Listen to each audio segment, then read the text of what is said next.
ओम शांति। सभी मधुबन में आए हैं किस लिए कि विशेष अपने में शक्ति भर करके और फिर वही शक्तियां जा करके औरों को भी दें। तो कई भाई बहने ऐसे कहते हैं कहने में कि बैटरी चार्ज करने आई है, ढीली हो गई। चलते चलते जैसे बैटरी ढीली हो जाती है ना, तो फिर चार्ज किया जाता है। तो कई भाई बहन कहते हैं बैटरी चार्ज करने आए हैं क्योंकि वहां जाकर के वायुमंडल के कारण थोड़ा बहुत ढीला हो जाता है। तो बाबा को ये बोल पसंद नहीं आते हैं। बाबा कहते हैं कि चाहे वहां रहते हो चाहे यहाँ आते हो, लेकिन बाबा तो वहां भी साथ है या सिर्फ मधुबन में है? वहां भी साथ है ना। तो जब बाबा साथ है हमारे, तो बाबा के साथ होने के कारण बैटरी डिस्चार्ज तो नहीं होनी चाहिए ना, चार्ज होनी चाहिए ना। तो बाबा ने कहा कि ऐसे नहीं कहो कि बैटरी कमजोर हो गई, उसको ठीक करने आए हैं, भरने आए हैं, लेकिन चार्ज है बैटरी और एक्स्ट्रा शक्ति भरने आए। तो चार्ज में चार्ज भले कराओ, लेकिन डिस्चार्ज होके चार्ज करने आए हैं, ये बाबा को पसंद नहीं आता। लेकिन क्या होता है, कई लोग समझते हैं कि वहां का वायुमंडल होता है ना। कई भाई बहने ऐसे कहते हैं कि दफ्तर में जाओ, कहां भी जाओ, तो कितने लोग तो होते हैं अज्ञानी। हम 2-4 ज्ञानी होते हैं, तो इतने हजारों के अंदाज में जो अज्ञानी है, उनका वायुमंडल का असर हमारे ऊपर हो जाता है, क्योंकि वो ज्यादा है और हम कम हैं। लेकिन बाबा कहते हैं ये राइट है, ये कहना राइट है, हाँ? है राइट। लेकिन बैटरी डिस्चार्ज हो जाती है ना, थोड़ी थोड़ी कमजोरी आ जाती है। तो बाबा कहते हैं कि वायुमंडल का प्रभाव तुम्हारे ऊपर कैसे हो सकता है, क्योंकि तुम लोगों ने जब ब्राह्मण बने तो बाबा के साथ सेवा में भी साथी बने है ना साथी। अकेला बाबा क्या करेगा? अकेला कर सकता था तो परमधाम में बैठ करके ही कर लेता, लेकिन यहाँ आया है। कहते भी है, शास्त्रों में भी गायन है कि प्रजापिता ने जब यज्ञ रचा तो यज्ञ के पहले ब्राह्मण रचे और फिर यज्ञ रचा। तो उसको ब्राह्मण यानी बच्चों की आवश्यकता है ना। तो जब बच्चों की उसको आवश्यकता है हम सब की, तो हमारे साथ साथ बाबा है। और बाबा भी कहते हैं मैं भी अकेला कुछ नहीं कर सकता, लेकिन मैं भी बच्चों के साथ करता हूं। तो हमारा साथ बाबा के साथ है। उस हिसाब से अगर हम देखें तो हम लोगों ने पहले ही बाबा के साथ ये वायदा किया है कि हम इस पुरानी दुनिया को नहीं बनाएंगे। कोई भी पूछेंगे तो क्या कहेंगे कि ब्राह्मण जीवन में हमारी सेवा क्या है? इतनी प्रदर्शनियां करते हो, मेले करते हो, जो भी कुछ करते हैं, तो वो किस लिए करते हैं? परिवर्तन करने के लिए ना, पुरानी को नहीं बनाने के लिए, विश्व को तमोगुणी से सतोगुणी बनाने के लिए ही तो करते हैं ना। तो जो विश्व को बदल सकते हैं, वो एक दफ्तर के या दुकान के या घर के वातावरण को नहीं बदल सकता।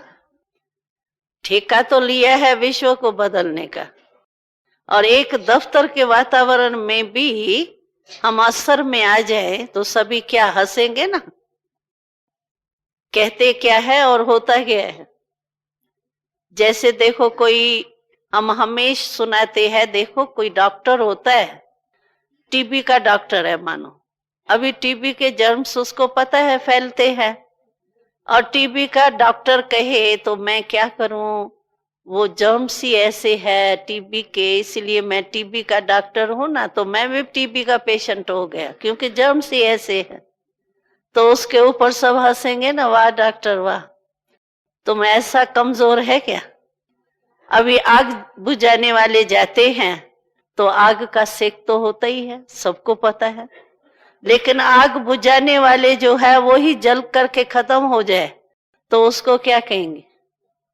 वो कह सकते हैं ऐसे कि आग का बहुत सेक था ना, इसीलिए हम सब बुझाने वाले जल ही गए।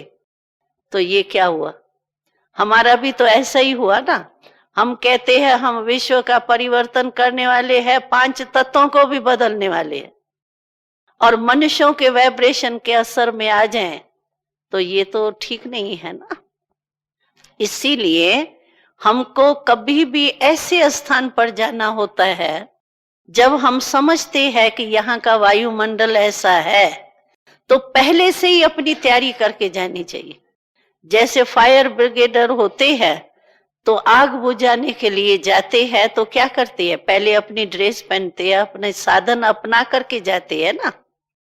इसी रीति से हमको अपनी स्थिति को पक्का करके जाना चाहिए, जिससे हमारा वाइब्रेशन उन्हों के ऊपर पड़े, लेकिन उन्हों का असर हमारे ऊपर नहीं पड़ना चाहिए। पड़ना चाहिए क्या, हाँ? तो उसको क्या कहेंगे, कमजोर कहेंगे या अच्छा महावीर कहेंगे, कमजोर कहेंगे ना उसको। इसीलिए बाबा कहते हैं, और कई कहते हैं क्या करें हम बहुत थोड़े हैं ना, वो बहुत है। तो बाबा कहते हैं तुम्हारे को अपने कलप पहले की याद भूल गई है। पांडव कितने थे और कौरव कितने थे, फिर जीत किसकी हुई, पांडवों की हुई ना। तो क्यों 5 पांडवों की जीत क्यों हुई, कारण क्योंकि शिव बाबा साथ था, तो हमारे साथ नहीं है क्या। और वो पांडव कौन से थे, दूसरे थे क्या, हम ही थे ना। तो जब कलप पहले भी हम 5 पांडव यानी थोड़ी संख्या, तो कलप पहले भी हम थोड़ी संख्या होते हुए हमने विजय प्राप्त की है, कई बार कर चुके हैं, कोई नई बात थोड़ी है। तो ये फिर हमको क्यों आता है कि सारे घर में बहन जी, कई आकर के कहते हैं बहन जी आपको क्या पता घर का वातावरण ऐसा होता है, और गृहस्थी में आपको तो अनुभव ही नहीं है ना, हमको अनुभव है कि क्या होता है। आप लोग तो सेंटरों पर बैठी हो बहुत आराम से, हम लोगों को पता है क्या वातावरण होता है, तो इसीलिए असर हो ही जाता है। तो हम लोगों को भी आके वो बताते हैं कि आपको अनुभव नहीं है, हम कहते हैं अनुभव करना ही है क्या, जहर का अनुभव करके देखा जाता है क्या कि जहर है ठीक या नहीं है। तो हमको पता है कि ये क्या होता है, तो हम भी अनुभव करके ही समझेंगे क्या। हम तो आपके अनुभव सुन करके ही अनुभव कर लेते हैं कि क्या होता है। इसीलिए कितना भी वातावरण हो घर का, घर में तो होता ही है, हंस बगले इकट्ठे तो रहते ही है, ये तो होता ही है ना, क्योंकि सारी दुनिया का थोड़ी कोई पार्ट है। सारी दुनिया के अभी जो भी है 450 करोड़ आत्माएं, अगर सारे ही सतयुग में चले जाएंगे तो फिर तो सतयुग भी कलयुग ही हो जाएगा। इतनी संख्या वहां चाहिए क्या, नहीं चाहिए ना। तो सभी तो कोई ऐसे बाबा के बच्चे बनने नहीं है, और हंस और बगले वायुमंडल तो ये रहना ही है। इसीलिए हमको ये नहीं सोचना चाहिए कि वायुमंडल ऐसा है, सरकमटेंस ऐसे है, मेरे घर का वातावरण क्या परिस्थितियां ही ऐसी है। लेकिन क्या भी हो, परिस्थिति कैसी भी हो, लेकिन बाबा कहते हैं स्व स्थिति श्रेष्ठ होती है या पर स्थिति श्रेष्ठ है। स्व स्थिति है ना, वो पर यानी दूसरे द्वारा आई हुई स्थिति, वो पर स्थिति है, और हमारी जो है वो स्व स्थिति है। तो स्व स्थिति श्रेष्ठ है ना। चाहे कितनी भी बड़ी परिस्थिति है, लेकिन स्व स्थिति के शक्ति से हम क्या नहीं कर सकते, बदल सकते हैं ना। तो ये कभी भी नहीं सोचो ये कमजोरी है। ये माया पहले कमजोर बना देती है, संकल्प ही कमजोर कहलाती है बुद्धि में। नहीं, वातावरण ही ऐसा है, ये बहुत है ना, ये तो होगा ना, ये तो होता ही है ना, इतने थोड़ी संपूर्ण हो गए। ये माया का रूप, पहले माया इस संकल्प, व्यर्थ संकल्पों के रूप से बुद्धि में प्रवेश होती है, और वो माया बुद्धि को कमजोर कर देती है और बाबा का साथ बुला देती है, फिर फेल हो जाती। फिर कहते हैं क्या करें, क्या करें, क्या पहले उसको आने ही क्यों दिया। दरवाजा खोल दिया और डाकू आ गया, फिर कहेंगे क्या करें, डाकू चोरी करके चला गया। अरे तुमने दरवाजा खोला ही क्यों, बंद रखो ना। और बंद करने का रास्ता बाबा ने बहुत सहज सुना दिया है कि याद और सेवा, ये डबल लॉक लगाओ। सिंगल लॉक आजकल नहीं चलता है, तो डबल लॉक, यानी याद में भी बुद्धि बिजी रहे और सेवा में भी बिजी रहे। लेकिन सेवा, ऐसी सेवा नहीं करो जो हमारे स्थिति को नीचे लाए, क्योंकि आजकल सेवा में माया बहुत आती है। थोड़ा भी सेवा की और किसने पूछा नहीं, बहुत अच्छी सेवा की, ये कहा नहीं ना, तो कहेंगे देखो बहन जी को हमारा कदर ही नहीं है, इतनी सेवा करके आया हूं, न पानी पूछा, न ये कहा कि तुमने बहुत अच्छी सेवा की। या कहेंगे क्यों, मैं कोई कम हूं, फलाना अच्छी कर सकता है, मैं नहीं कर सकता हूं। तो सेवा में माया बहुत आती है। संगठन होता है ना, तो संगठन में सेवा होती है, अकेली तो होती नहीं है। तो संगठन के कभी स्वभाव संस्कार भी टक्कर हो जाता है, क्योंकि कभी कभी पुराने संस्कार पैदा हो जाते हैं ना। बाबा ने अगली वाणी में कहा ना, तो ये बहुत अच्छा दिखाया है कि रावण को मारा तो सही, लेकिन जब तक उसके बीज को नहीं खत्म किया ना, तो एक सिर कटता था तो दूसरा आ जाता था। देखा है ना, सुना होगा ना रामायण की कथा में, तो एक सिर कटता था दूसरा पैदा हो जाता था। तो बाबा ने कहा यही है ना, एक माया के विघ्न को हटाते हैं तो दूसरा पहले ही तैयार होता है, दूसरा सिर निकल आता है। क्रोध को जीत लिया तो लोभ आ जाएगा, लोभ को जीत लिया अभिमान आ जाएगा। तो यही सिर आते हैं ना रावण के। लेकिन बीज क्या है, जब उसको भी बीज का पता पड़ा कि इसके नाभि में ही विशेष है विष, उसको खत्म करो, तो बेचारा मर गया। तो हमारा भी बीज का पता है ही नहीं, ऊपर ऊपर से टाल टालियां काट देते हैं हम, और समझते हैं बस मेरे को तो जीत हो गई। लेकिन थोड़े समय के बाद जब ऐसी कोई परिस्थिति फिर से आती है, फिर निकल आता है। तो इसीलिए बीज है देह अभिमान। देह अभिमान जब तक है तो कोई ना कोई जो है ना बीज पड़ने से वृक्ष फिर पैदा जरूर होगा। इसीलिए पहले बीज को हमने खत्म किया है। देह अभिमान, देह अभिमान सिर्फ ये नहीं है कि मेरे को अपने देह का भान, ये भी देह अभिमान। मैं फलाना हूं, मैं ये हूं, मेरा ज्ञान में आने के बाद भी नशा चढ़ता है ना, मैं भाषण कर सकती हूँ, मैं सेवा में बहुत अच्छा हूँ, मैं किसको कन्विंस करने में बहुत अच्छा हूँ, मैं ये जो हार्ड वर्क होता है उस करने में बहुत अच्छा हूँ। अच्छा तो हूं, लेकिन ये देन दी किसने? अच्छा हूं मैं, ठीक है, कोई हार्ड वर्क में बहुत होशियार होता है, कोई भाषण में होता है, कोई किसको प्रश्न उत्तर में संतुष्ट करने में होता है, ये होता है, हर एक की विशेषता होती है। ब्राह्मण बने हैं तो विशेषता तो होगी, लेकिन ये विशेषता दी किसने? हमारी अपनी नहीं है, ये किसने दी? ब्राह्मण बने उसके बाद आप में आई ना ये देन, तो ये किसकी देन है? बाबा की। तो प्रसाद को कोई कहता है मेरा है? कहता है? चाहे उसने हलवे बनाने के लिए वो घी भी दिया हो, आटा भी दिया हो, लेकिन जब प्रसाद लग गया मूर्ति के आगे तो कोई कहेगा आज मेरा प्रसाद है ये? गुरु का जो भी मूर्ति होंगी कहेंगे ना भाई मंदिर का प्रसाद। तो ये भी एक प्रभु प्रसाद है। जो भी विशेषताएं हमको मिलती है ये एक प्रभु प्रसाद है। उसके लिए हम सोचें मेरी विशेषता है, मैं ऐसा हूं, तो ज्ञान में आने के बाद फिर ये देह भान आता है। पहले तो विकारों के वश थे, वो देह अभिमान अपने ढंग का था, पता ही नहीं था तो मैं देही हूं। लेकिन ज्ञान में आने के बाद फिर इस प्रकार के देह भान आते, मैं हूं कुछ, हूं क्या मैं तो पपेट हूं। धागा हमारा किसके हाथ में है?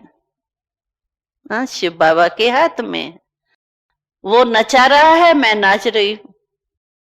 तो कमाल बाबा की है या पपेट की है? धागे से नचाने वाले की कमाल होती है या पपेट की होती है?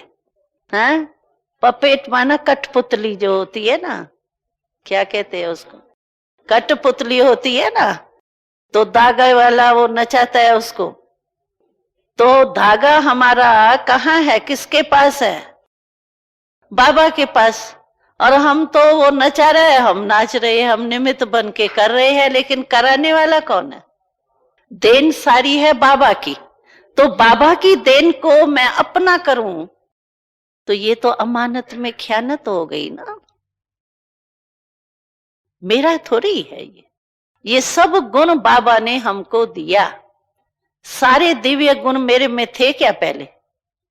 लेकिन बाबा ने दिव्य गुण दिया, सेवा की विशेषता दी, चाहे किसको कौन सी भी विशेषता दी। और आप देखेंगे हर एक में अपनी अपनी विशेषता होती, कोई ना कोई विशेषता जरूर होती। नहीं तो बाबा ने अपना कैसे बनाया? चाहे आप में सफाई करने की भी विशेषता हो, लेकिन कोई ना कोई विशेषता जरूर होगी, और उस विशेषता के कारण ही बाबा ने आपको अपना बनाया। बाबा क्या कहते हैं जब भी मिलते हैं बाबा, तो क्या कहते हैं? सभी मेरे विशेष आत्मा है। कि कहते हैं नहीं कोई विशेष है कोई नहीं है, ऐसे कहता है क्या? सभी को कहता है ना विशेष आत्मा। और हम लोगों को ही बाबा ने चुना है।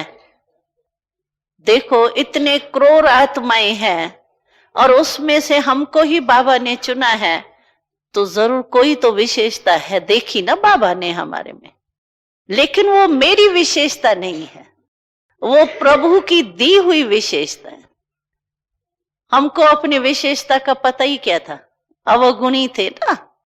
छिपा हुआ गुण बाबा ने आकर के प्रकट किया। जैसे बाबा देखो बोली दादी हमारी है ना, तो उसके मुरली में गायन करता है। हमारी बोली दादी देखो करती तो भंडारे का ही काम है, सेवा करती है ना। भाषण वाले का नाम नहीं होगा, लेकिन बोली दादी का नाम आता है। क्यों? कि हमारी सब सब्जेक्ट में 100 मार्क्स है। ज्ञान में भी है तो योग में भी है, धारणा में भी है, सेवा में भी है। सेवा की भी 100 मार्क्स है। अगर हम देही अभिमानी होकर के निमित्त बन के सेवा करते हैं, स्थूल काम करते हैं, तो भी मेरे को 100 मार्क्स मिलेंगे। और अगर मैं सेवा नहीं करती हूं, कर्मणा सेवा नहीं करती हूं, नहीं मैं तो बड़ी हूं, छोटे छोटे ये काम करे, हम तो पुराने हो गए, अभी ये नूह का काम है, समझो ये मेरे में देह भान आ गया, तो कर्मणा में हमारी मार्क्स भी कम नहीं होनी चाहिए। स्कूल में कॉलेज में भी देखो एक भी सब्जेक्ट में अगर मार्क्स कम होती है तो क्या होता है? फर्स्ट डिवीजन आता है, सेकंड डिवीजन आ जाएगा ना। इसीलिए हमको सब सब्जेक्ट में निमित्त बन, हम निमित्त है ये पक्का करो। मैं नहीं करता हूं, लेकिन मुझे बाबा ने निमित्त बनाया है। तो जहां निमित्त भाव होगा ना, वहां निर्माण होंगे आप। अगर निमित्त भाव नहीं है ना, मैंपन है ना, तो देह अभिमान जरूर होगा किसी भी रूप में। तो देह अभिमान का दरवाजा है मैंपन, और देही अभिमानी बनने का दरवाजा जो है वो है निमित्त भाव। कभी भी ये नहीं समझो मैं ये करता हूं, मैं ये समझता हूं, मैं खत्म हो गई।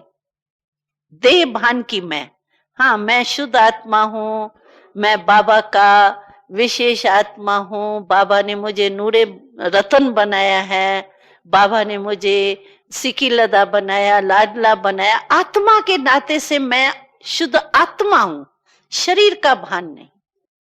अगर शरीर के भान में आ गए ना तो फिर मार्क्स कम। मानो हम समझते हैं कि ठीक है, मैं जो करता हूं वो यहां मिले, मुझे पूछे कोई। तो बाबा ने एक बारी कहा, तो अभी अभी बीज लगाया और कच्चा फल खा लिया, तो भविष्य में क्या बना आपका?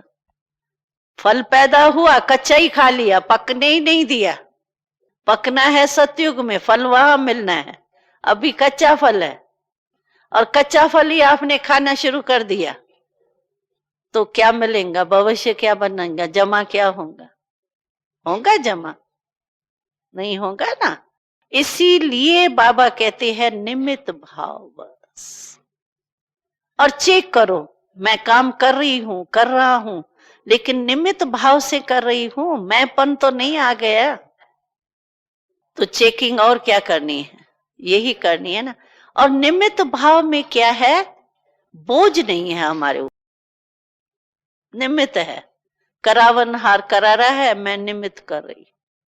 तो जिम्मेवारी किसके ऊपर हो जाती है? बाबा के ऊपर ना। तो हम हल्के रहते, और हल्के होकर के कोई भी काम करो तो कैसा काम होता है? भारी होकर के भारी बुद्धि है, मानो मेरे को सेवा करनी है, लेकिन आज कोई सरकमस्टेंस के कारण मेरी बुद्धि बहुत भारी हो गई है, कोई बात ऐसी हो गई, तो मेरी सेवा कैसे होंगी उस दिन? अच्छी होंगी? क्योंकि भारी बुद्धि जो होंगी ना, तो वो निर्णय ठीक नहीं देंगी आपको, और उसका प्रभाव नहीं पड़ेगा। जो सेवा करेंगे ना, वो सेवा मेहनत भी ज्यादा है और फल कुछ भी नहीं। जैसे पानी बिलो रहे हो, पानी बिलोड़ने से कभी मक्खन निकलता है क्या? तो मेहनत भी ज्यादा है और प्राप्ति कुछ नहीं। अंदर मन में खुशी नहीं होगी ना, मूंझा हुआ मनुष्य होगा ना भारीपन में। तो कभी बुद्धि भारी नहीं होनी चाहिए, न वायुमंडल से, न देह अभिमान से, सदैव हल्के बस। बाबा करा रहा है। अभी देखो हमारी दादी के ऊपर कितनी जिम्मेवारी है ना? जिम्मेवारी निमित्त साकार में है, तो वैसे बाबा ही करा रहा है। अगर बाबा नहीं कराता तो इतने आप आत्माएं यहां आ ही नहीं सकते। है बाबा की कमाल। लेकिन फिर भी साकार रूप में निमित्त कितनी जिम्मेवारी है दादी की। फिर भी दादी भारी लगती है? कभी लगती है आपको? सदैव ऐसे जैसे कुछ कर ही नहीं रही है। क्यों? क्योंकि वो हमेशा दादी समझती है बाबा करा रहा है, मैं क्या कर रहा। तो बाबा के ऊपर जिम्मेवारी देने से देखो बहुत हल्की। कभी भारी देखा है आपने?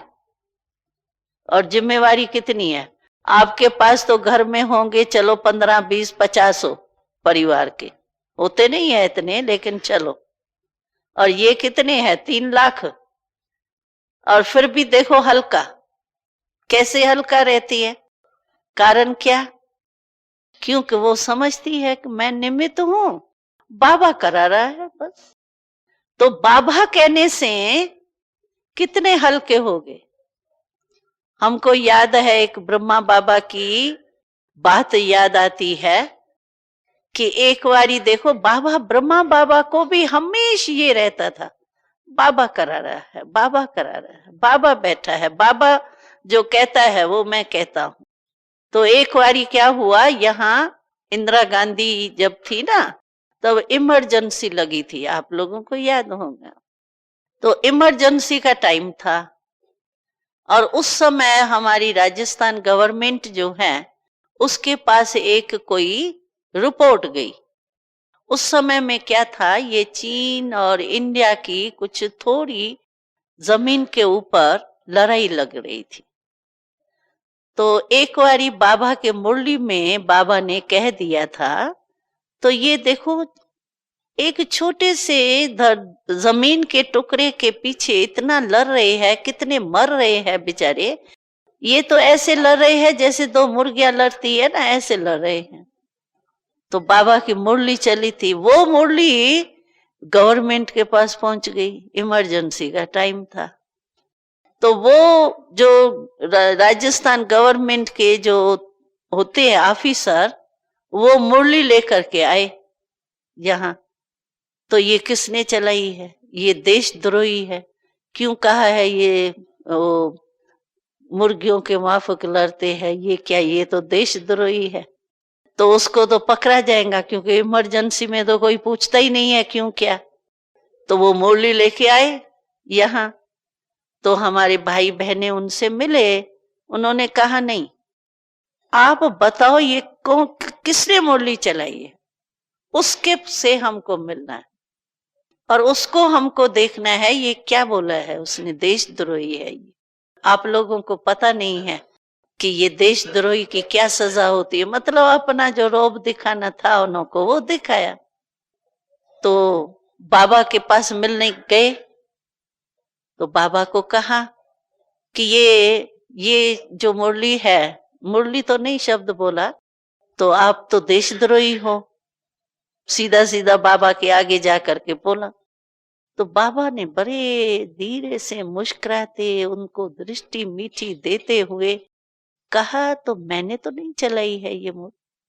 कहा किसने चलाई है, सब कहते हैं ये बाबा ही चलाता है इनकी मुरली। कहा मैं नहीं चलाता हूं, मेरे में शिव बाबा आता है और वो मुरली चलाता है, वो मुरली चला के चला गया, मैंने थोड़ी चलाई।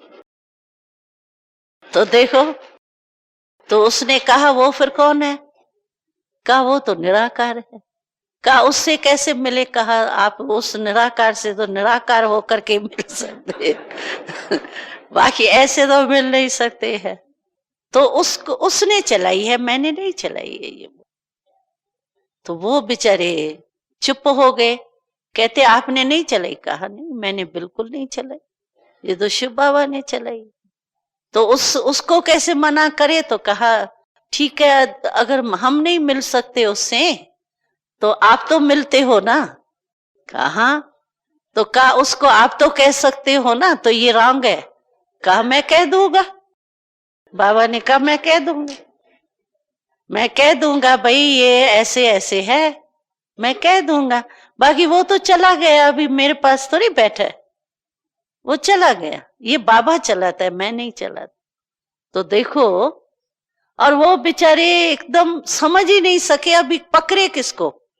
ब्रह्मा ने तो चला ही नहीं, तो किसको पकड़े। अभी शिव बाबा को तो पकड़ ही नहीं सकते, तो क्या करे।